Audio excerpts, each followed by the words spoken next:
Welcome back to London Beautiful Life, and today we're at the Unsinkable Titanic Untold special screening at Curzon, Soho.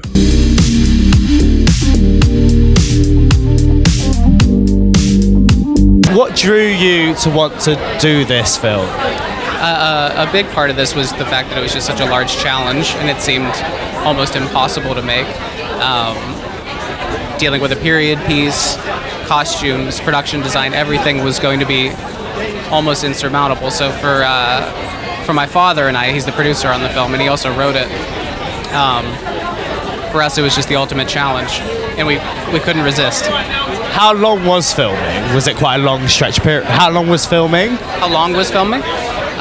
It took place over about a year and a half, and then we were stopped by COVID when the pandemic hit. So we couldn't shoot anything for about 2 years. It was really difficult. Personally, for me to have to step away from the film entirely and not look at it for 2 years, it was. I'm very happy to be here tonight. So was there a lot of research into this film when it came to was there a lot of research you had to do? Did you have to go back, did you have to rewatch Titanic like a million times? For us, it was about respecting all of the historians who gave us so much of their time and their information. And for me, it was just trying to learn and absorb everything I possibly could just so I could try to tell the story correctly. I was also speaking to your father about this actually, but when it came to the water scenes, what was that like to direct? It was I think besides the weather and the unruly nature of trying to shoot something in the water, I think me wearing a wetsuit for about a week and a half was probably the scariest part for everybody. Was there any little nods to the original Titanic? For example, did you have Celine Dion playing a lot in the background, or anything to do with any quotes from Jack and Rose? I tried my very best not to do that. I tried to make a lot of nods and inside moments that I hope the Titanic obsessed people really enjoy. What drew you to this script? Well, it was partly because, everyone knows about the Titanic, but not everybody knows about what happened after it sank, the inquiry that took place in both the UK and in the States. So this is obviously about the one that happened, the inquiry in New York after it sank. And I had no idea, and a lot of this movie is based on actual transcript, so people who are given their own testament and account of what happened and what and how it happened, but ultimately there was never anybody to blame. So it's interesting to see the backstory of how they tried to figure out what went wrong and change history and change the law, maritime law, to make it safer for sea travel. And also the character, I was really drawn to the character as well. There were a couple of scenes I just thought, I really identify with her. She's a good heart, and she takes no nonsense. Oh, amazing. How was casting? So how did casting come about? So I had an email from my agent about it, I just put myself on tape and sent it across to them, and months and months went by, and I thought, it hasn't gone my way, literally months, and all of a sudden I was offered it, and at that point I was like, I'm actually quite heavily pregnant now, so asked them if that's okay. It doesn't say the character's pregnant, so can we just make her pregnant? Women are pregnant, it's no big deal.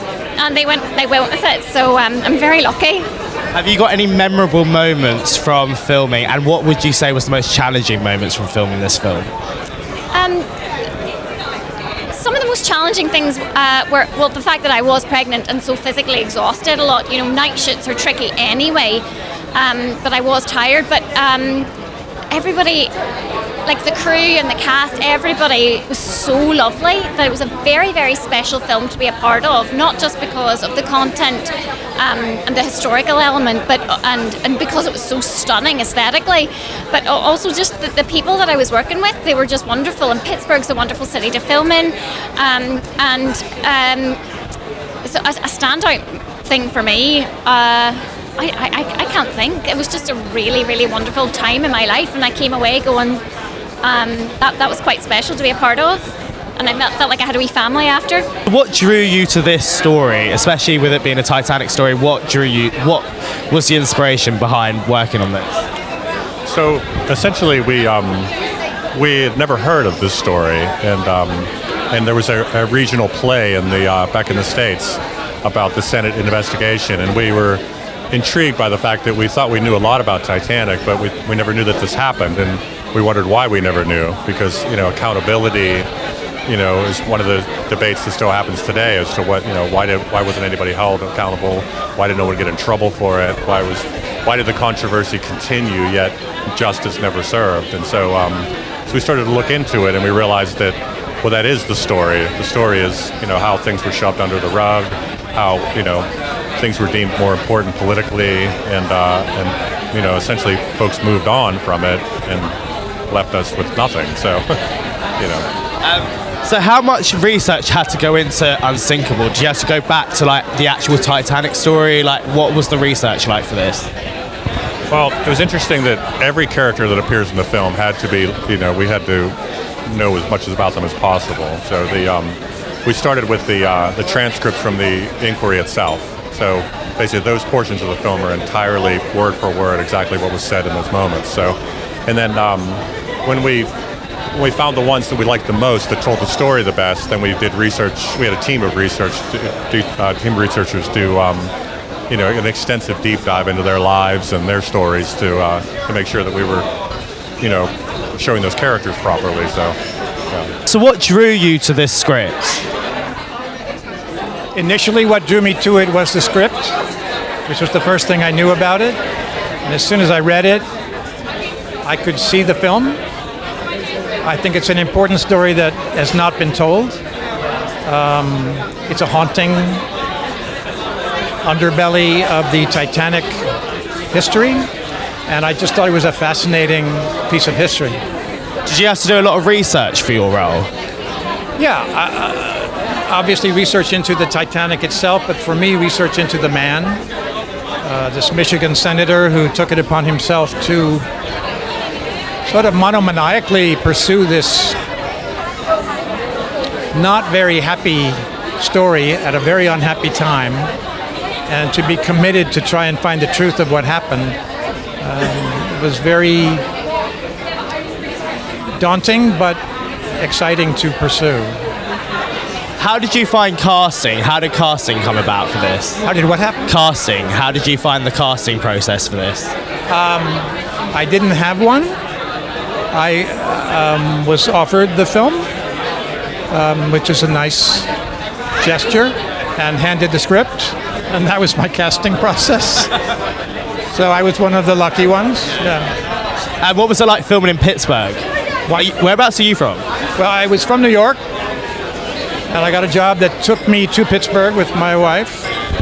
And as soon as we got there, we wondered why we were living in New York. And we ended up moving, and we've been in New York, in Pittsburgh ever since.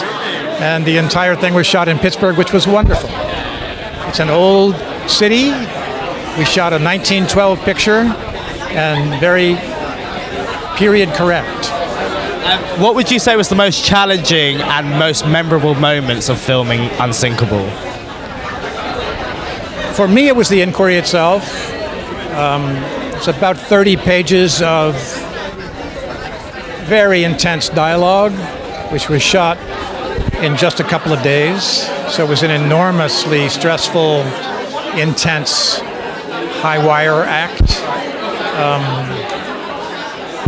It was probably the most challenging thing I have had to do text-wise ever. What would you say is your highlight in your career? What's been your highlight when it comes to acting? I think probably the Wonder Woman films. I think they were